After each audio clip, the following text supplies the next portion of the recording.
कार्तिक महीने की चतुर्दशी तिथि को बैकुंठ चतुर्दशी के नाम से जाना जाता है और इसे हरिहर मिलन के रूप में भी कहा जाता है। वीडियो में पूजा विधि, शुभ मुहूर्त के बारे में जानेंगे और साथ ही आपको कब, कहां, कैसे दीप दान करना है, इसकी भी सर्वश्रेष्ठ जानकारी है। अंत तक बने रहिएगा। इस बार 2024 में 14 नवंबर को बैकुंठ चतुर्दशी का पावन पर्व दिन मनाया जाएगा। आप सभी जानते होंगे इस दिन महादेव और श्री नारायण की संयुक्त रूप से एक साथ पूजा की जाती है। तो ब्रह्म मुहूर्त में अगर संभव हो तो पवित्र नदी के तट पर आप जाकर स्नान करें और भाग्य की रेखाओं को चमकाएं। नहीं तो घर पर भी काले तिल और गंगाजल मिश्रित जल से स्नान करें। ओम नमो भगवते वासुदेवाय या श्री शिवाय नमस्तुभ्यम दोनों महामंत्रों का स्मरण करते हुए शिव नारायण का ध्यान करते हुए स्नान करें। पीले रंग के कपड़ों का चयन करें। तत्पश्चात एक पाटा बिछाएं अर्थात एक चौकी रखें। उसमें महादेव और नारायण की मूर्ति प्रतिमा रखें और साथ के साथ पवित्र नदी में जा रहे हैं तो वहां पर आप सभी को ज़्यादा से ज़्यादा दीप दान करना चाहिए। संभव हो तो 14 दीपकों का दान करें, नहीं तो कम भी कर सकते हैं, इच्छा आपकी है। परंतु आज के दिन 14 दीपकों का दान पवित्र नदी के तट पर बहुत शुभ माना जाता है। शिव और नारायण का ध्यान कर कर आप मात्र शिव जी के नाम का और महादेव के नाम का दीपक का दान भी अपने घर के मंदिर में कर देते हैं या पीपल वृक्ष की जड़ में या बेलपत्र वृक्ष की जड़ में कर देते हैं तो बहुत सुखों की अनुभूति होती है। संभव हो तो 14 दीपकों का इस दिन दान करें।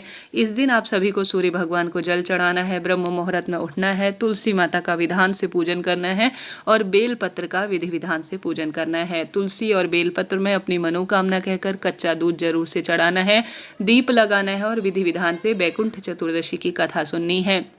शिव और नारायण को एक चौकी में विराजमान कर कर आप अपनी इच्छा शक्ति सामर्थ्य अनुसार सात्विक चीज़ों का भोग लगाएं। पूरे दिन रात जलता हुआ एक अखंड दीप भी लगा सकते हैं, बहुत सुखद इसके परिणाम मिलते हैं। चाहे तो इस दिन सुबह और शाम पवित्र नदी के तट पर या घर पर शिव और नारायण के नाम से 365 बाती का दीपक भी आप लगा सकते हैं। इसे कैसे बनाया जाता है इस पहले वीडियो प्रसारित हो चुका है, आप जरूर से देखिएगा। बैकुंठ चतुर्दशी के दिन बहुत शुभ और श्रेष्ठ मुहूर्त बनने जा रहे हैं। इस दिन सूर्य उदय होगा 6:44, सूर्यास्त होगा शाम को 5:38, अमृत काल शाम को 6:08 से 7:33 तक हो रहा है।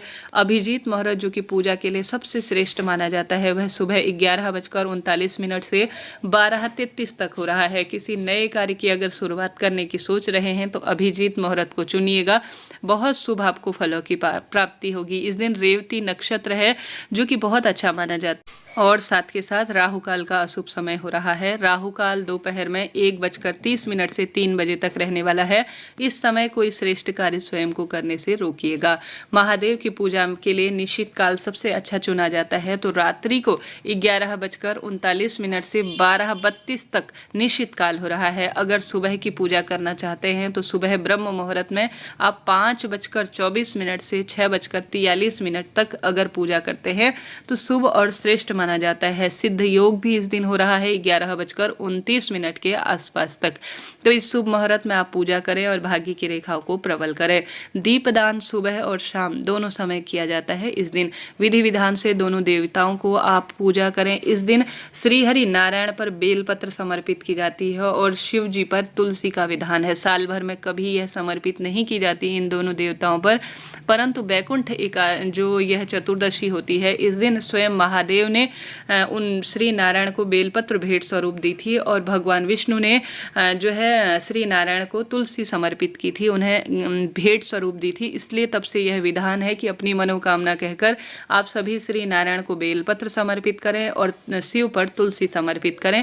बहुत शुभ फलों की इससे प्राप्ति होती है। भूल चूक के लिए क्षमा प्रार्थी होकर घर पर ही एक जो है तसले में आप सभी अगर एक थाली में गंगा जल भर सकें, उसमें गंगा मैया का रोली चंदन मूली अक्षत से आप समर्पित कर कर गंगा मैया का भाव करते हुए गंगा नदी पर मैं दीप दान कर रही हूँ ऐसी प्रार्थना करते हुए 365 बाती का दीप लगाते हैं या अपनी क्षमता शक्ति सामर्थ्य अनुसार एक थाली में गंगा में मैं दीप दान कर रही हूँ ऐसी भावना करते हुए दीपक लगाते हैं तो शुभ माना जाता है।